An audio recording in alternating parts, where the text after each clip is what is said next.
it could transform into a red gate, sealing both the entrance and exit.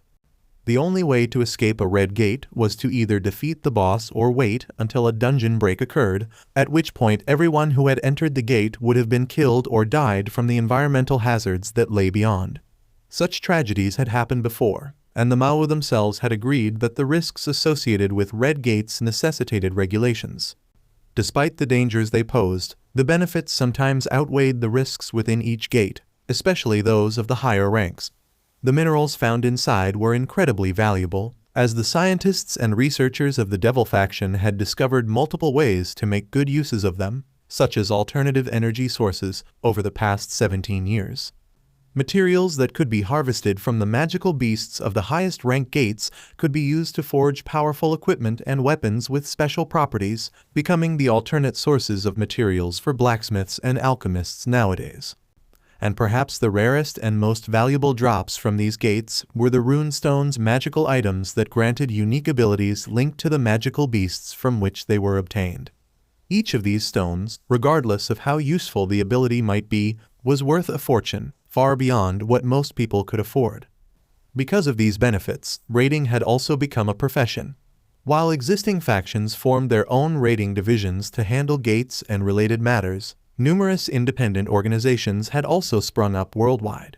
The magicians formed many of those groups, but they still paled in comparison to the hero faction, a global organization that were formed entirely of humans, either possessors of sacred gears, reincarnations of legendary heroes in the past, or those who were born with special powers or magic that were backed and supported by Shiva, the god of destruction of Hindu mythology. Originally established to live up to their namesake by helping those in need regardless of occupation, the hero faction had become humanity's own frontline defense against gates, with their main headquarters located in Seoul, South Korea, where it was believed the first gates had appeared. Their primary goal was to keep the gates hidden from the general public to prevent mass panic, sending teams of elite heroes to clear them out before they could become a real threat to human societies worldwide. In recent years, they had also started working closely with various other factions, including the devils themselves, who contributed their strength in raids as part of their devil jobs. Only middle-class devils could start participating in raids, however, for reasons that had been stated above. Still, this led him to his current problem. Apparently, it was illegal for low-class devils to participate in raids, and although the punishments were usually no more than a slap on the wrist for those who managed to come out alive, just as Graphia had done no more than berate him for being reckless the night before, although it might be also because he lacked the knowledge of them originally, such actions could still jeopardize his prospects for future promotions, because rule-breaking was still rule-breaking. Regardless, this predicament put Issei in a difficult position. While he understood the importance of following regulations, especially if he wanted to become a high-class devil and use his own set of evil pieces to build his own HRM, he wanted to keep grinding Instance Dungeon to become even stronger, especially now that he had obtained his classes. However, it was quite clear that Instance Dungeons were similar to Gate or something akin to it, giving off the same magical signature that experienced devils like Graphia could sense. Without a doubt, someone as serious and responsible as her would implement additional measures to keep him from risking his life. And there's also Rias, who was deeply concerned when she found out what he had been doing. He wouldn't feel surprised if she had one of those magic sensor devices with her to scan him and see if he had attempted another instance dungeon or not the moment that he entered their clubroom. He needed to figure out a way to be able to get back to instance dungeons without having to worry about breaking any regulations or laws. Moreover, he wondered if there had ever been any exception to the rule of middle-class devils, because if he could tackle gates early, then it would be even better, as it would still be a while before he could take the exam to qualify for the promotion. Keys were quite rare to come by as well. Those random loot boxes had been giving him nothing but trash items. Og. She's here, isn't she? As Issei and Asia approached the clubroom, a familiar, cold, and chilling silver aura drew his attention away from his reading. He turned his head toward the door and saw the silver aura seeping through the gap at the bottom like a dense mist. It was a clear sign that Graphia was nearby, and he couldn't help but feel a bit anxious about her presence, while wondering what could be the reason she was there. When they entered the clubroom, Issei was greeted with the familiar sight of his other club mates, but almost instantly he could tell that someone was off. No one, not even Kiba and Akino, could be seen smiling as there seemed to be a heavy atmosphere around, the latter of whom even looked distasteful about something. Kaneko was not eating her snacks, leaving them untouched on the table, while Riaz was sitting on one of the couches in the center of the room instead of her usual desk, with none other than Grafia standing behind her. "Ah, what's going on here?" he asked while looking around. Asia looked more confused than ever. "Come on in, Asia. Everything will be explained soon enough," Riaz said, making Issei nod his head in understanding and walk into the clubroom with Asia to leave their backpacks on the floor. "How's your arm?" "Yeah, I'm healing fast," Issei replied, giving Grafia a grateful smile as he showed Riaz his right arm, which was still bandaged since wounds couldn't just healed and left nothing but scars overnight. "Good to know that you're doing better, Issei-san." Grafia spoke to him in a stoic voice, making Issei chuckle softly in response while scratching the back of his head. "So." Before Issei could finish, the teleportation magic circle on the floor lit up, illuminating the entire room in a blinding yellow light before wave after wave of fire was unleashed, heating up the room. After a moment of covering his eyes and shielding his face from the fire, pushing Asia behind him with his other hand, Issei then lowered his arms down to see an unfamiliar figure standing on top of the circle, appearing to be a handsome man in his 20s with short blonde hair and dark blue eyes. His outfit consisted of a burgundy blazer with gold embroidery on the right with matching pants and black dress shoes. Underneath his open blazer was a white dress shirt that is not fully buttoned, giving a slight view to his chest. Issei narrowed his eyes. Even though the guy looked relaxed and had a confident smile on his face, there was just something that was off about him that made Issei decide in an instant that he didn't like him one bit. "Phew. It's been such a long time since I came to the human world. The air here is unclean as I remember," he said in a distasteful manner, making Issei raise an eyebrow at him, seeing that he had a considerable aura surpassing even that of his MSTR and Akino, but still paled in comparison to Grafia. Whoever he was at least rather strong. Grinning smugly, the man then turned his attention to Reyes and marched confidently toward her while speaking to her in a pleasant tone. "Reyes, my dear, it's been much too long. I hope you've missed me just as much as I've missed you." He then threw one arm around her shoulder and tried to grope her BRST, but Reyes immediately smashed his hand away and pushed him back with an elbow. "Back off, Razor," Reyes stated firmly, but there was so much anger and annoyance in her tone Issei and Asia couldn't help but look at his MSTR in surprise. He had never heard her use that kind of tone before. "Now, don't be like that, my dear Reyes." Despite what just happened, Razor continued to advance forward and tried to put his arm around her once again. "Don't you know that the date is set as well? It's better that." Before he could try to touch Reyes once again, Issei had intercepted, his hand shooting out to grab Razor by his wrist, stopping him from continuing to harass his MSTR. "My MSTR said back off," Issei stated firmly, but the taller blonde just glanced over to Issei and looked at him as if he was a mere fly, an insect that wasn't worth his attention as the smile left his face. "Who the hell are you?" he asked coldly before he casually swung his arm, aiming to throw Issei across the room with his superior strength as he turned back to smile at Reyes. However, after a second and realizing that his arm didn't even bulge, Razor snapped his head back with his eyes widening in shock and saw that Issei was still holding his arm firmly in place. "Reyes, care to tell your servant to let go of my hand?" he asked, trying to shrug it off like it wasn't anything that was worth his attention. "Why? He's concerned for my well-being. As his MSTR, I should be grateful," Reyes replied confidently, though she nodded to Issei, who then released Razor. The blonde glared at him, but Issei continued to remain where he was, standing in front of his MSTR. "Does he even know who I am? Is this one a reincarnated human?" Razor asked. "Nevertheless, I see that you are spoiling your servant a bit too much for your own good. But no matter, soon I will show you that it's better to DSPLN those who don't know whose presence they are in, like him." "And whose presence am I in then?" Issei asked, crossing his arms over his chest and looking rather unimpressed despite Razor's speech. "He's the third son of the current head of the Phenex devil household, Issei-san," Grafia answered, making Issei look at her for a moment before nodding in acknowledgement with a straight face. "I see."